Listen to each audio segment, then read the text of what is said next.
Hi all, ಇದು Saturday mini vlog. ಮಾರ್ನಿಂಗಿಂದ ವ್ಲಾಗನ್ನು start ಮಾಡಿದ್ದೀನಿ. ಇವತ್ತು ಶನಿವಾರ ಆಗಿರೋದ್ರಿಂದ ವಾರ ಕೂಡ ಇದೆ, ಹಾಗೆ ಪೂಜೆನೂ ಕೂಡ ಮಾಡೋದಿತ್ತು. ಹಾಗಾಗಿ ಸ್ವಲ್ಪ ಬೇಗನೆ ಎದ್ದಿದೆ. ಪೂಜೆ ಅಂತ ಬಂದರೆ ಸ್ವಲ್ಪ ಬೇಗನೆ ಎದ್ದೇಳ್ತೀನಿ. ಹಾಗಾಗಿ ಸ್ನಾನ ಎಲ್ಲ ಮುಗಿಸ್ಕೊಂಡು ಬಾಗಿಲಿಗೆ ನೀರು ಹಾಕಿ ಅರಿಶಿನ ಕುಂಕುಮನ ಇಡ್ತಾ ಇದ್ದೀನಿ.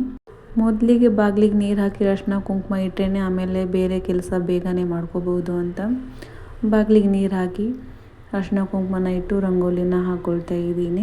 ತುಂಬ ಸಿಂಪಲ್ ಆಗಿರೋಂಥ ರಂಗೋಲಿನ ಹಾಕ್ಕೊಳ್ತಿದ್ದೀನಿ ಬಾಗಿಲಿಗೆ. ಈ ರಂಗೋಲಿ ತುಂಬಾ ಚೆನ್ನಾಗಿ ಕಾಣುತ್ತೆ ಅಂತ ಇದನ್ನು ಹಾಕ್ಕೊಳ್ತಾ ಇದ್ದೀನಿ. ಇವಾಗ ಬೇರೆ ಶ್ರಾವಣ ಮಾಸ ಸ್ಟಾರ್ಟ್ ಆಗಿದೆ ಅಲ್ವಾ, ಹಾಗಾಗಿ ಸ್ವಲ್ಪ ಪೂಜೆನ ಬೇಗನೆ ಮಾಡಿ ಮುಗಿಸ್ಬಿಡ್ತೀನಿ.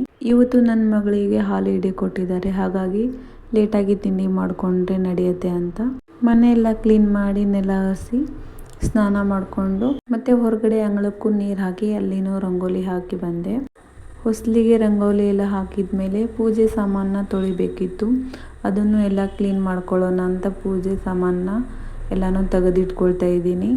ಪೂಜೆ ಸಾಮಾನು ತೊಳೆದಾದ್ಮೇಲೆ ಒಂದು ಬಟ್ಟೆಯಿಂದ ಎಲ್ಲನೂ ಒರೆಸ್ಕೊಳ್ತಾ ಇದ್ದೀನಿ. ನೀರು ಹಾಗೆ ಇರುತ್ತೆ, ಹಾಗಾಗಿ ಕ್ಲೀನಾಗಿ ಒರೆಸ್ಕೊಂಡ್ರೆ ಸರಿ ಹೋಗುತ್ತೆ.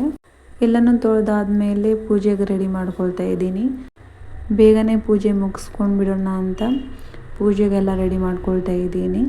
ನೀವು ಯಾವ ಥರ ಪೂಜೆ ಮಾಡ್ತೀರಾ ಮತ್ತು ಯಾವಾಗ ಎದ್ದು ಎಲ್ಲ ಕ್ಲೀನ್ ಮಾಡ್ಕೊಳ್ತೀರಾ ಅಂತ ಕಮೆಂಟಲ್ಲಿ ತಿಳಿಸಿ.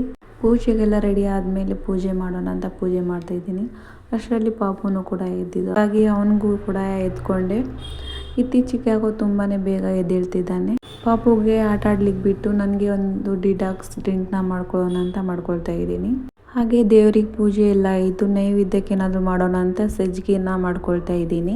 ಒಂದು ಪ್ಯಾನ್ಗೆ ಸ್ವಲ್ಪ ಎಣ್ಣೆ ಅಥವಾ ತುಪ್ಪ ಹಾಕಿ ಡ್ರೈ ಫ್ರೂಟ್ಸ್ ಹಾಕಿ ಫ್ರೈ ಮಾಡಿಕೊಂಡು ಸೈಡಿಗೆ ತಗೊಳ್ತಾ ಇದ್ದೀನಿ. ಅದೇ ಪ್ಯಾನ್ಗೆ 1 ಕಪ್ ಆಗುವಷ್ಟು ರವೆನ ಹಾಕಿ ಹುರ್ಕೊಂಡು ಸೈಡಿಗೆ 3 ಕಪ್ ಆಗುವಷ್ಟು ನೀರನ್ನು ಬಿಸಿ ಆಗ್ಲಿಕ್ಕೆ ಇಟ್ಟಿದ್ದೀನಿ. ನೀರು ಬಿಸಿ ಆದಮೇಲೆ ರವೆಗೆ ಗಂಟಾಗದೇ ಇರೋ ಹಾಗೆ ಕಲಿಸ್ತಾ ಹೋಗಬೇಕು.